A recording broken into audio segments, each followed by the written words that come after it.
In this clip, we're going to talk about the proper service procedure in order to remove and replace a broken CV joint, also known as a drive shaft, on a front-wheel drive vehicle.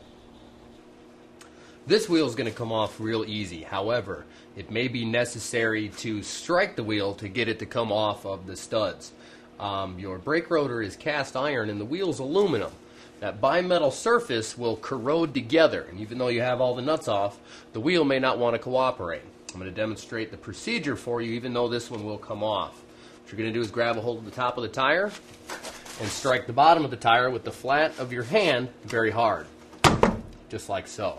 That's normally the amount of pressure required to get your wheel off. I'm going to roll this aside, and we'll get working on our CV nut. Alright, now that we have the wheel out of the way, we can get our CV nut right there. I'm going to take a 32 millimeter socket and spin it off.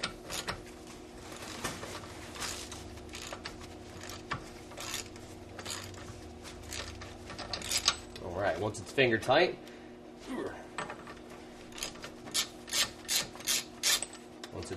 can take and spin it off and set it aside. The new constant velocity shaft will come with a new nut, so it's not necessary to hold on to this. I keep a couple just because they come in handy for other services.